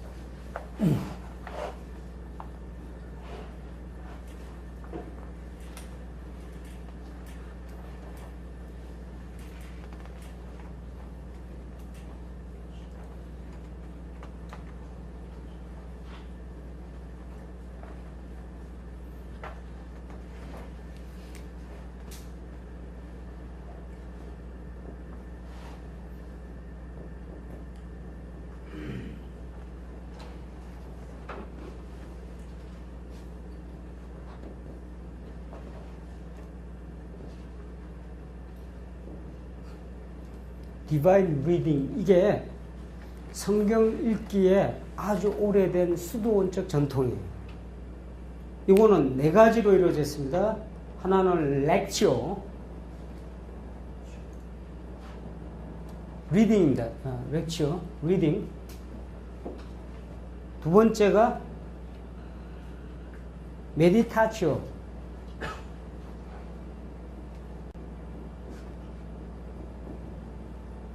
왜? 묵상이라고 하는 거죠. 묵상. 세 번째가 오라치오. 이게 좀 뭐, 그쪽이 좀 잘못 나온 것 같아요. 오라치오.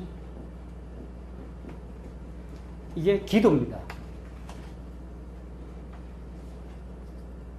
네 번째, 콘템플라티오. 콘템. 이제 다 라틴어에서 나옵니다. 이거는 명상이라고 번역하기도 하고 우리가 관상이라는 거 있죠. 관상이라 많이 쓰더라고요.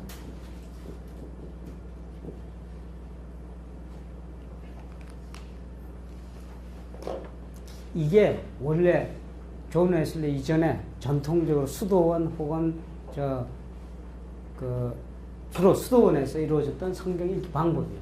리딩하고, 묵상하고, 읽고, 묵상하고, 기도하고, 관상하고. 타겟이 어디냐면 관상이 있어요. 관상이란 거는 모든 것을 제로로 만들어 비우고, 명료한 것, 뭐라고 할까요? 순수한 마음의 상태로 돌아가서 하나님과 합의를 하는 것을 관상이라 한다. 이렇게 봅니다. 그게 관상이 이 과정을 추구해왔어요. 모든 대부분의 수도사들이 이게 바로 디바인 리딩이라는 거예요. 성경책을 놓고 지금도 이렇게 하는 분들이 많아요. 지금도 이렇게 가르치는 분들이 많은데 이 성경책을 읽고 하는 방법입니다. 이게 익숙했던 방법들이에요. 그러나 존 웨슬리는 완전히 자기식의 방식으로 넘어갑니다. 뭐 넘어가는 과정들이 쭉 있는데 그걸 다 말씀드릴 수는 없고 그거를 요약해서 말씀드리면은 이게 어디로 넘어가냐면은 자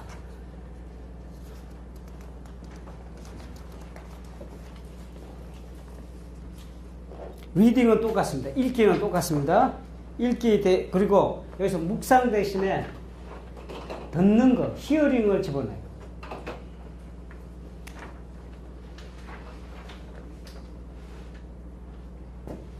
기도는 똑같습니다. 기도. 관상을 여기에서 확 달라집니다. 존 웨슬리는 관상을 포기합니다. 원하지 않아요. 신비주의에서 벗어난다고 했죠. 신비주의에서 벗어나는 계획이 어제 못 들은 분을 위해서 존 웨슬리는 신비주의와의 어딘가 조지아 선교에 가서 신비주의에 푹 빠지게 되는데 빠진 그때 신비주의로부터 벗어나기도 해요. 그게 이루어지는 것이 그 조지아 선교 때 이루어진다고. 조지아 선교 실패했다 이렇게 보면 안 된다고 그랬죠? 우리가 실패다 성공이다 할 수 있는 잣대가 아니에요. 실패했고 5월 24일 날 뭐 갑자기 이렇게 변해서 이렇게 된 게 아니라는 거예요. 그 조지아 때 이루어진 사건 중에 하나가 신비주의에 푹 몰입됐다가 거기서 극복이 되는 과정이 있는데 그게 이우정 교수가 많이 강조하죠. 마카리우스라는 사람. 마카리우스의 그 설교를 접하게 되고 거기서 깊이 읽음으로 해서 신비주의에서 탈출이 일어난다고. 탈출이 일어나면서 이 관상 문제가 깨트려져요. 신비주의는 멘탈 프레이어, 관상적 기도, 관상적 기도에 푹 빠졌던 사람들이에요. 그러나 존 웨슬리는 무슨 이야기를 하냐면은 사막에서 홀로 관상적 기도에 빠져 있는 것을 아주 신랄하게 비판을 하는데 그게 뭐냐면 영적 어덜트라, 그러니까 영적인 간음자이다 이렇게 할 정도로 신랄하게 비판을 해요. 그 전에 자기도 빠졌는데 멘탈 프레이어, 그 윌리엄 로우를 조지아 선교 때 만나게 됩니다. 거기서 만나서 거기에 자극을 받고 소개해준 책들도 읽게 되고 또 모라비안들도 접하면서 독일 신비주의하고 이렇게 접함이 일어나요. 그래서 푹 빠졌는데 멘탈 프레이어를 쫓아갔는데 이거를 중지를 하고 나는 더 이상 이렇게 쫓아가지 않는다. 하마터면 내 영혼이 파손될 뻔했다 이런 이야기를 글로 써요. 자기 형한테도. 그때 기록이 쭉 나옵니다. 그런데 이 멘탈 프레이어, 이 관상적 기대에서 벗어남으로써 어느 방향으로 가느냐면 바로 이게 독특한 겁니다. 행함으로 갑니다. 행함.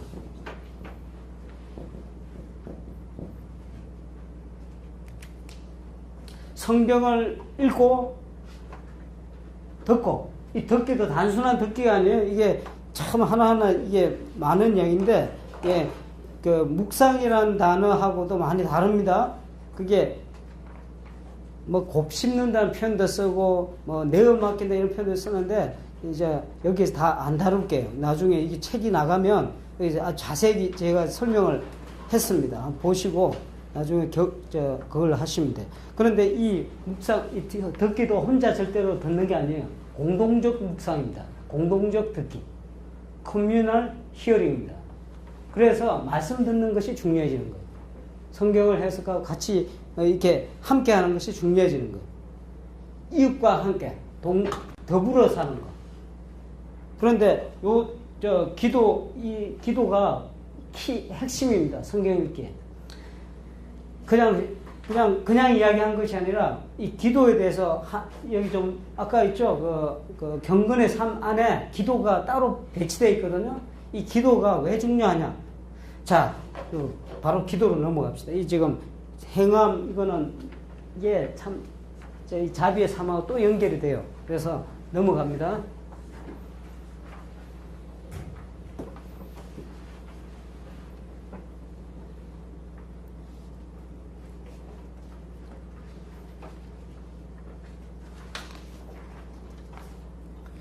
존 웨슬리 기도를 보면 기도의 핵심이 왜 기도를 해야 되는가? 여기에 대한 것이 디비니티하고 밀접한 연관을 갖습니다. 이 전체 흐름이 있었죠? 전체 흐름에서 주도권을 누가 진다고 그랬어요? 하나님입니다. 그죠? 그레이스, 하나님의 은총. 그레이스가 하나님의 은총이 주도권을 쥐고 이렇게 진행된다고 그랬어요. 진행되는데 이 그레이스를 수용하는 그 일은 어디에서 이루어지냐면은 그 은총이 이게 실현되는 그 과정은 누가 주도하시냐? 성삼위일체 하나님 중에서 성령이 인도하는 겁니다. 성령. 존 웨슬리의 그 성령에 의해 스피릿 나왔죠? 목회의 삼겹줄이라고 그랬습니다. 기억하시죠? 첫 번째 뭐라고 그랬어요? 다 잊어버리셨나? 목회를 존 웨슬리가 목회를 예. 그 독트린이라고 그랬죠. 독트린은 이 진리를 이야기하는 겁니다. 진리를 이야기하는데 그게 실현되는 게 어떻게 된다고 했어요? 바로 성령의 역사 가운데 이루어진다. 그래서 스피릿이 들어갑니다. 항상 독트린, 스피릿, 디시플린 이 세 가지가 똑같이 간다고 했죠. 이게 그 하는 파스웨이, 그 통로라고 그랬어요. 목회가 이루어지는 통로인데 이 통로 이걸 통해서 이렇게 존 웨슬리 목회가 이런 세부적인 목회가 이루어지는데 거기에서 주도적인 역할이 바로 스피릿에서 이루어진다 하는 거예요. 이 스피릿이 주도권을 잡고 이렇게 그렇죠? 선행은총 생각해 보세요. 선행은총에서 사람을 회개로 이끄는 것은 아무리 우리가 어떤 준비를 하고 이런다 하더라도 사람이 할 수 있는 일이 아니에요. 성령께서 율법을 우리 마음에 있는 양심의 율법을 조명함으로 해서 죄의 심각함을 깨닫게 하고 내 현재 상태를 깨닫게 하고 그리고 하나님의 은총을 인도하는 일은 성령이 아니고선 그 누가 할 수 없는 일이에요. 성령의 주도권, 하나님의 그레이스는 성령이 주도해서 이게 모든 일이 이루어지는데 이 성령의 역사를 가장 완벽하게 수용하고 동참할 수 있는 그 통로가 뭐냐? 은총의 하나님이 우리에게 성령을 호흡하게 하고 성령의 역사를 받아들이게 하는 가장 완벽한 하나님의 수단이 뭐냐? 기도다라고 이야기합니다. 기도가 없이는 성경 읽기도 불가능합니다. 그냥 글자만 읽는 거지. 기도가 없이는 하나님의 은총의 모든 수단들이 불가능합니다. 다 막혀버립니다. 기도가 없이는 하나님의 은총의 수단은 그냥 저기가 있는 수단들일 뿐이에요. 이게 작동을 하지 않습니다. 말라붙어져. 왜냐하면 성령께서 역사하실 방법이 없다. 기도의 중요성이 이제 그렇게 기도의 중요성이 나오는 거예요. 성경을 아까 하나님의 하늘 가는 길 그 디비니티를 이해할 수 있는 지혜와 능력도 성령의 역사로 가능해지는데 그거는 우리의 기도가 없이는 이게 불가능하다. 기도를 호흡이라고 그러잖아요. 똑같다고 그랬잖아요. 많이 듣죠? 호흡이고 성령이라는 단어와 기도의 단어가 똑같습니다. 호흡. 그 어원이 똑같다는 얘기예요. 성령의 호흡을 우리가 받아들이고 우리가 실제로 존 웨슬리가 이렇게 이야기합니다. 우리가 영적인 호흡을 해서 하나님께 올려드리고 하늘의 호흡이 우리 가슴 속에 이렇게 가득 찰 수 있도록 한다 하는 것에 기도에 대한 이야기를 할 때 쭉 나오는 아주 신비로운 이야기입니다. 이걸 갖고 막 이상하게 생각하는 분들도 있어요. 막 그 신비적인 어떤 체험이다 이러는데 이게 아니고 존 웨슬리의 관심은 이 하나님의 은총에 어떻게 응답하느냐. 그거는 우리가 엎드려 기도하는 길밖에 없다는 것을 지속적으로 이야기하는 거예요. 기도가 그만큼 중요합니다. 자, 기도가 그래서 은총의 수단입니다. 성만찬.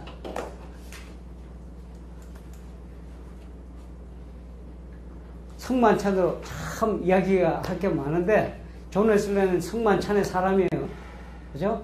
성만찬이 왜 중요해지느냐? 그냥 가만있어요. 성만찬 얼마 만에 합니까? 대체적으로? 한 달에 한 번? 1년에 한 번. 1년에 한 번. 또 절기마다 하는 분이 있어요? 특별한 뭐 성탄절기 뭐 그렇게 하시기도 하고 또 매달 하시는 분도 있죠. 또 어떤 게 매주 하시는 분도 가끔 있더라고요. 그래서 저도 여기 한국에서 목회할 때 성찬의 중요성을 그렇게 깊이 느끼지 못했어요. 근데 영국에서 목회하면서 거기 할머니 할아버지들은 병원에 입원해서도 꼭 목회자를 불러요. 불러서 성찬을 해주세요라고 얘기합니다. 이게 몸에 밴 거죠, 평생 동안. 그래서 별로 이게 왜 성찬을 해야 되는가 하면서 의문을 가지면서 그 요만한 세트가 있어요. 요만한 가방이 들고 병원 가서 그것도 이제 얼마 안 있으면 돌아가실 분한테 성찬을 꼭 합니다. 마지막 성찬 비슷하게 성찬식 홀로 1대1로 합니다. 1대1로 하는데 너무너무 좋아요. 성찬식. 그 수요일 같은 때도 고요한 가운데 성찬식 프로그램 만들어갖고 여기도 있는지 모르겠어요. 아주 고요한 가운데 그래서 테이블 하나 딱 갖다 놓고 성찬식을 해놓고 뭐 예를 들면 직장인들 있죠. 그런 분들이 오면은 기도하고 같이 성찬을 나누고 이런 것이 그 제가 영국에 있으면서 하는 프로그램 중에 하나입니다. 그런데 의외로 많이 와요. 의외로 많이 와. 그거를 이렇게 안 하는 그 성찬을 안 받았다는 것에 대한 아주 부담을 많이 갖고 있고. 그런데 한국 교회에서는 성찬이 그렇게 중요시 안 되잖아요. 개신교에서는. 근데 존에서는 성찬의 중요성을 느끼잖아요. 왜냐하면 성찬이 은총의 수단으로 인식됐기 때문에. 존 웨슬리 어머니 있죠. 수산나는 성찬식을 통해서 은혜를 받습니다. 어떻게 그런 일이 일어납니까? 하나님 제정하신 은총의 수단이니까. 이 성찬식이 갖는 영적 파워가 대단합니다. 이게 근데 왜 우리 목회에서 이게 적용 안 됩니까? 아까 말씀드렸죠. 목회자가 성찬에 대한 깊은 이해가 필요합니다. 준비부터 시작해서 토마스 아켄피스의 그 그리스도 본받아라는 그 성찬 항목이 따로 나와요. 대단히 깊이 있는 이야기를 하고 있어요. 한번 꼭 읽어보세요. 이 성찬에 대한 교회 역사상 하나님 제정한 이 은총의 수단, 이 성찬을 통해서 일어나는 역사. 성찬은 우리가 자칫 잘못하면 균형을 잃어버릴 수 있는 것은 균형도 잡아주고 그야말로 영적인 양식을 성찬을 통해서 충만히 공급받을 수 있는 길이 이 존 웨슬리가 우리한테 보여줬어요. 그래서 성찬에 오죽하면 성만찬주의자라고 그렇게 했어요. 기회만 되면 성찬을 받으려고. 기회만 되면 성찬을 하려고. 그 이유는 제가 오늘 다 말씀드릴 수가 없는데 아까 말씀드린 은총의 수단이라는 거기에 대해서 하나님 제정하신 이 은총의 수단은 이게 그냥 하나의 의식이 아니고 은총의 수단임을 깨닫고 거기에 대해서 명확한 인식을 했고 거기에 대해서 실제로 하나님의 역사가 어떻게 이루어지는가를 경험했기 때문에 이게 가능했던 거예요. 이 귀한 것을 버리지 마시기 바랍니다. 여러분들 이렇게 하시면서 한번 거기에 대해서 성찬에 대해서 깊이 있게 글들을 읽어보시고 존 웨슬리 글들 읽어보고 그리고 그 외에 교회 전통에서 내려왔던 성만찬에 대한 이야기들을 깊이 읽어보시면 성찬이 간 이 한국교회 제가 봤을 때 설교나 이런 건 참 많거든요. 그러니까 오히려 넘쳐날 정도인데 이 성찬이 잡아주는 이게 대단히 영적인 파워가 있어요. 한번 고려를 해보시기 바랍니다. 금식도 마찬가지. 금식은 오늘 안 하랍니다.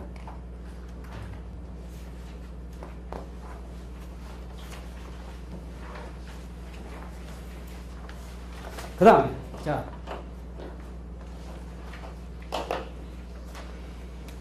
아까 원에서, 은총의 수단, 원에서 맨 끝에 그게 하나님 사랑과 이웃 사랑이랬죠.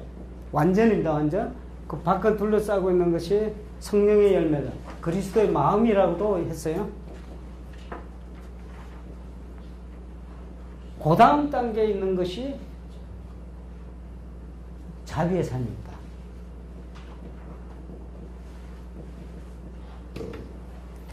자비의 삶을 은총의 수단으로 이겼다. 우리는 자비, 남을 구제하고 이런 거를, 이웃 사랑하고 이런 거를 하나의 신앙적 결과로 생각하는 경우가 많거든요. 그죠? 우리가 신앙을 잘 가졌을 때, 신앙식 깊어졌을 때 사랑이 넘치고 이래서 남을 돕는다. 이렇게 생각하는데, 존 웨슬리는 그런 생각을 그렇게 갖지 않아요. 이게 하나의 우리의 여기에 이르는, 완전에 이르는 중요한 하나님의 은총의 수단으로 이해를 하고 있다. 이 구조 속에 들어오는 거예요. 목회의 구조 속에. 그래서 보십시오. 존 웨슬리 평생의 삶이 여기에 관련되어 있어요. 여기 관련되어 있어요. 그 이유는 크리스찬으로서 삶을 살아야겠다는 의지적으로 만들어진 것이 아니고 여기를 통해서 이 자비의 삶을 통해서 하나님의 은총을 경험하기 때문에 그래요. 다른 이야기입니다. 이게 완전히 자비의 삶, 이 구제, 이웃을 구제하고 사랑하는 일을 통해서 은총을 깊이 경험하게 되는 경험을 했단 말이에요. 자, 위치가 어디에 되어 있냐면은 훨씬 가까워요. 경건의 삶보다도. 이게 중요한 이야기입니다. 존 웨슬리는 무슨 생각을 했냐면은 혹시 경건의 삶을 그 은총의 수단으로 사용하기 이전에 이걸 먼저 해야 될 찬스가 있다면은 이것부터 해라는 거예요. 더 효과적이고 더 중요하기 때문에. 남을 사랑해서 구제를 하면 좋겠죠. 근데 그게 아니고 존에서 보는 건 뭐냐면 내가 하나님의 은총을 경험하기 위해서 구제를 하는 거예요. 하나의 예배적 행위입니다. 하나의 은총을 받아들이기 위한 나의 몸부림이에요. 몸부림. 이 구제를 해 나갈 때 또 역시 이 구제도 내 마음대로 하는 것이 아니고 성령의 인도하신 가운데, 기도 가운데 행하라 하는 것이 키포인트예요. 이게 전부 다 이 모든 원심으로, 이 원심인가 구심이죠. 이 가운데로 이 직결되는 이 흐름이 바로 완전을 향한 발걸음이거든요. 이 발걸음이, 이 디비니티의 발걸음인데, 이 디비니티의 발걸음이 여기에 초점이 맞춰지려면 이 자비의 삶이 대단히 효과적이고 반드시 있어야 된다. 교회 안에서 경건의 삶보다도 오히려 비중 높게. 그렇다고 해서 경건의 삶 빼야 되는데 이게 아니죠. 폭넓게 둘러싸고 있잖아요. 같이 가는 거예요. 그러니까 사회봉사냐? 이웃사랑이 먼저냐? 혹은 경건의 삶이 먼저냐? 이런 이원적 구조가 아니라는 거예요. 이게 같이 가는 겁니다. 마치 이게 호두 껍질 안에 있는 것처럼 어느 하나를 빼는 것이 아니고 이게 같이 가는 거예요. 이 같이 가는, 이 밸런스로 이루어져 가는 자비의 삶과 경건의 삶, 경건의 삶과 자비의 삶이 하나로 감으로 해서 훨씬 더 이게 하나님의 우리가 가는 완성에 가까워집니다. 특히 자비의 삶은 뭐하고 관련이 있냐면 성화의 실천과 관련이 있어요. 성화의 은총. 경건의 삶은 칭의와 거듭남의 은총과 관련이 있습니다. 여기에 커버할 수 있는 공동체를 여러분 구성하셔야 되고 여기에 또 자비의 삶과 관련된 아까 보셨죠? 셀렉티드 소사이어티에서 해야 될 거는 남하고 나눌 수 있는 것만 들고 가라. 세 가지 조건 중에 하나였잖아요. 이 단계에 접어들면은 바로 거기에 포커스를 맞춰지는 거예요. 이게 자꾸 교회에서 내가 이웃 사랑이 먼저냐 뭐 이렇게 이 갈등을 할 아무런 이유가 없어요. 그래서 제가 감신대 앞에 간판 이야기 했잖아요. 보니까 웨슬리 복음주의 신학교 됐는데 왜 웨슬리를 복음주의란 말에 집어넣어버리느냐 하는 거예요. 존 웨슬리 복음주의란 말을 쓴 적도 없고 그 안에 집어넣을 그릇이 훨씬 초과하는 그릇이에요. 무슨 말을 하려는지는 이해가 되는데 무슨 말을 하려는지는 이해가 되는 그 밑에는 또 사회적 성화의 신학교 이렇게 가를 필요가 없는 이야기들이 그냥 웨슬리면 하나면 족한 거예요. 그 안에 왜냐하면 이게 다 들어가요. 이게 은총의 수단으로 다 들어가 있다니까요. 다 들어가 있어요. 이게 앞으로 전진하고 이게 존 웨슬리의 목회적 방법입니다. 그러니까 모든 이 방법들이 특별한 것이 아니고 이미 우리 생활 가운데 이미 배워왔던 것들이에요. 이것이 존 웨슬리에서 이게 조직적으로 조직화되고 마련 이게 준비됐을 뿐이에요. 그러니까 이제 제가 방법론에 대해서는 이제 종료를 하려고 합니다. 이제 뭐 특별한 것이 아니고 디비니티 전체 흐름에 대해서 첫째 원리는 깊이 있게 인식해라. 여기서 이걸 아시면 다른 건 사실은 다 방편이기 때문에 여러분이 적절하게 이런 배치할 수 있어요. 여러분 거를 만들어낼 수가 있어요. 뭐 방법론에 뭐 이런 걸 가르쳐서 무슨 소그룹을 갖고 뭐 이게 아니라는 거예요. 이걸 아시면 모든 것이 이 안에 수렴돼서 여러분 것을 만들어낼 수가 있어요. 여러분 것을. 그래서 나중에 제 바람은 대학원생 막 졸업하기 이전에, 목회 나가기 전에 각자의 그 목회 디자인을 해와라 해서 같이 이렇게 해보면 참 좋을 것 같아요. 이 강의를 한번 듣고 쭉 해서 본인이 과연 어떤 식의 목회를 해나갈 건가, 평생에 어떤 목회를 할 것인가, 이걸 다 리포트를 받아서 이렇게 한 번씩 리뷰를 해주고, 대화를 해주고, 기도해주고 한다면 나가서 헤매지 않을 것 같은데, 우리 다 겪었잖아요. 그죠? 졸업은 했는데, 보고 배운 거는 교회에서 우리 생활하면서 우리 선배 목사님들 하신 거. 그러면 똑같이 이거 치고 그거 끝나는 거예요. 속해 있으면 속해 만들고. 이게 이해가 없으니까 하기는 죽으라고 하는데 열매가 맺어지기 어렵다는 거예요. 왜냐면 전체 틀이 안 잡혀요. 하는 각자의 행위들이 이게 팔도 움직이고 몸도 움직이고 막 하는데 이게 하나 집결된 에너지가 생기지 않고 이게 분산돼 버리니까 번아웃 되죠. 번아웃. 이게 번아웃 아닙니다. 이번에 디비니티 전체 흐름 바로 이런 부분을 우리가 한번 생각해보고 전체적으로 점검하고 한번 만들어보자는 취지에서 오늘까지 왔습니다.